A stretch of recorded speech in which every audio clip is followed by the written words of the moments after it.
माझा भाऊ काम करायचा, तो उत्तम ॲक्टर आहे. तर त्यांनी खट्याळ ससून अठाळसून नावाच्या सिनेमात त्यांनी बालकलाकाराचं काम केलं होतं आणि ते शूटिंगला मे महिन्यात, लहान मुलांचं शूटिंग मे महिन्यात असायचं. तर आई मला घेऊन गेली होती. मी 4 वर्षाची होते, पहिलीच जाणार होते मला वाटतं. आणि त्यांचं काहीतरी गाण्याचं शूट सुरू होतं आणि आई मला घेऊन उभी होती. तर ते लक्ष्मीकांत बेर्डे सर, नितीश भारद्वाज, वर्षा उसगावकर, दया डोंगरे, स्मिता तळवलकर, दादा, मोहन जोशी सर, असे सगळेजण त्या गाण्यात त्या सिक्वेन्समध्ये होते आणि आई बाजूला बसली होती, मी उभी होते तिकडे. तर ते म्युझिक लागलं आणि मी तिथे उभं राहून नाचायला लागले. माझी लहान मूल म्हणजे छोटं.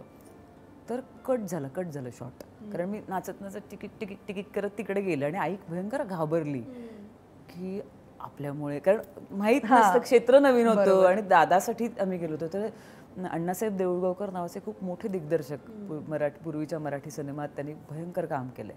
तर ते म्हणले कट.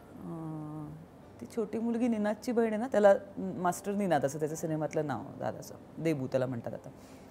हो आई म्हणली सॉरी हां, सॉरी अण्णासाहेब सॉरी. नाही ती खूप चांगली नसते, तिच्याकडे काही कपडे आहेत का? तर आई म्हणली हो हॉटेलवर आहेत, जा कपडे घेऊन या.